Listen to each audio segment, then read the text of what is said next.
We arrived in Parker right before heading to Nevada, and I am here with Todd. Gary is parked over there, and we also have Stacy and Dee over there. So we're kind of parked equidistant, and it is warm today, but we are getting camp set up. I have some cleaning and some stuff to do, but I got firewood from Ace Hardware. It's a bunch of 2x4s. It's very heavy, but it was $20 for a big bundle. Firewood is harder to find in Parker. Wynston is chilling, hanging out. I just feel gross, so I have my water warming up in the sun so I can take a shower to cool down. And I also need to put away my groceries and get all my foodstuffs organized from our stop at Walmart. So this is the second time Gary has made me this vegetable salad. It's cherry tomatoes, cucumbers, red pepper, olives, and feta cheese. That's it, like no dressing or anything, but it doesn't need it. It is very good. I've been wanting to make it on my own, but I've been very lazy. So Gary just delivered some to me and I'm very excited about it. I got two kind of different things today at Walmart. I got these microfiber towels. They are tearaway. You can reuse them. A 75 pack. So I got them for $15 and I figured I'd split them between Todd, Gary, and if Stacy and Dee want some. I'm like, these are really great because I use them to clean my solar panels and clean my van. So I'm very excited about them, and I thought they were just like disposable. I didn't even read that you can reuse them up to 50 times. So I got that today. And I got some gloves because I don't have any, and I realized I needed some to do things like gather firewood. So I snagged some gloves today as well. I also snagged some Arizona green tea because Gary uses these as his water jugs, and I really like the size. So I'm like, you know what? I haven't had Arizona iced tea in a long time. So I got the green tea, and it's my color, and I'm going to use it when it's empty as a water jug.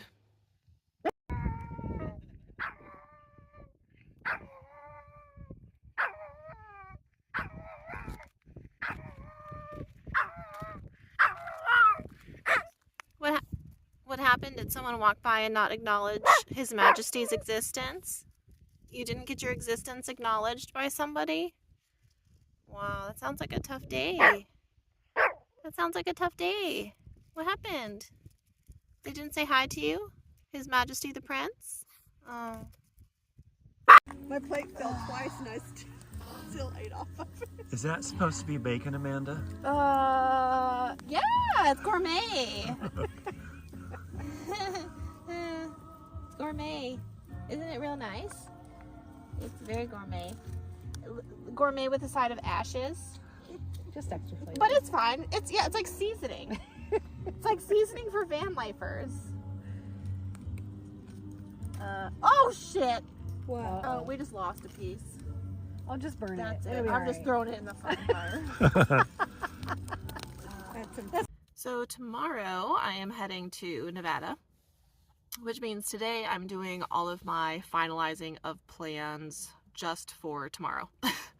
So I'm making sure that I have the van ready, and I'm using like food in my fridge, kind of clearing up stuff, doing laundry, inventory, all of that, because the weather will change. It's going to be much cooler in Nevada, which I'm excited about.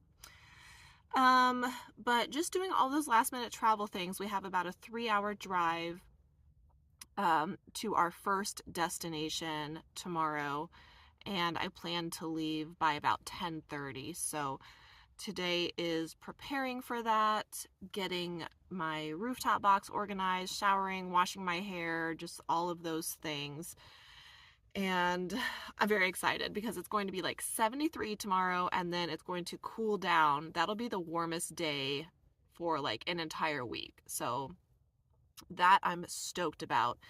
And how long I stay at my first camping destination will just depend on the spot I get, cell service, and really how I'm feeling. I did decide that I want to go to the Las Vegas Strip just for a day. Wynston and I have been there many times dating back like 8 years, we've been to events before, like pet industry events where we've stayed at different resorts. And I've even, in 2020, after he was attacked, like I got a suite on this strip just for me and Wynston to go like celebrate his life, because suites were really, really cheap after or during the pandemic, whichever.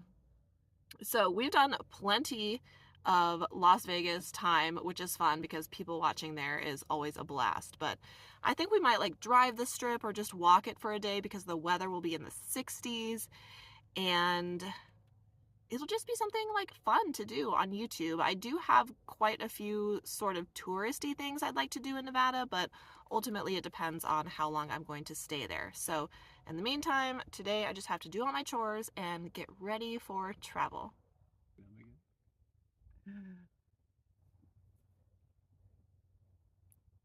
His nose is going to be so dirty. Oh my God, show Todd your face. Let me see. You think he hit it? Oh wow, yeah, no wonder you're sneezing. You got all that dirt in your face. He's like super dirty. He's proud. Wow, look at your face, my son. Oh my word. Will he dig it back up again? Oh yeah, he will. That was a good spot. You did really good with that. Some dirt on your lips too.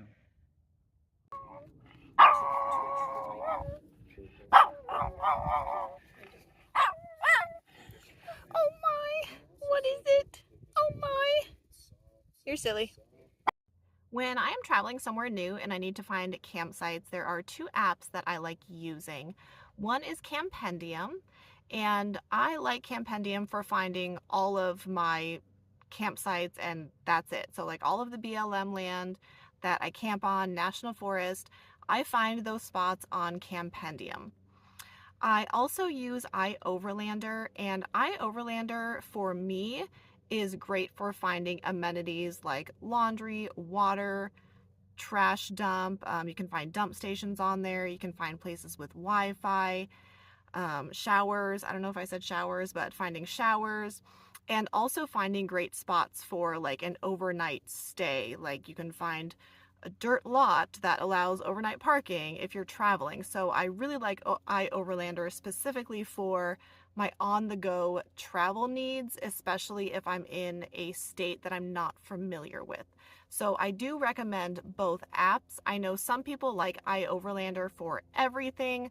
I just personally prefer Campendium for finding my BLM and National Forest locations. You can also see paid camping on Campendium, and I pay $20 a year for the like, I don't know, like I don't even know what it's called, but the premium version, if you will, because it allows me to see cell coverage maps as well. So that is what I use, and I wanted to remind folks since we are heading into new territory. I just got done showering, so I have my towels drying, my tent drying, my rug. It's about 3 p.m., so of course in the dry Arizona air, it doesn't take long for things to dry up. But feels good. Getting everything put away. Todd's going to make us some asparagus here soon. And my goal is to have my entire camp put away tonight, so that way in the morning when we are ready to head to Nevada, I don't have to do anything.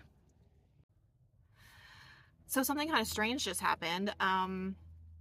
Gary and I were sitting outside my van, and I saw 2 white vehicles coming at us, which looked to me to be like law enforcement or rangers. And I was like, are those rangers? And they were like coming right toward us. So they came up to us, they approached, they stopped, and they got out of their vehicles, and they are... Yep. What? You got some back at your place? You got some gas back at your place? Hold on some...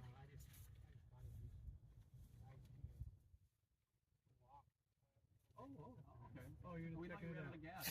We thought you ran out of gas or something. Walk a little bit. Oh, yeah, it's a nice place. Check it out. Good. Yeah.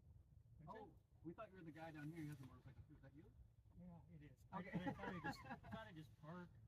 Oh, my neighbor, we thought he ran out of gas. Oh my gosh, everything weird is happening. Okay, so my neighbor, our neighbor has a motorcycle and he's parked down here. He just stopped. We thought he ran out of gas, but he didn't. He's just walking.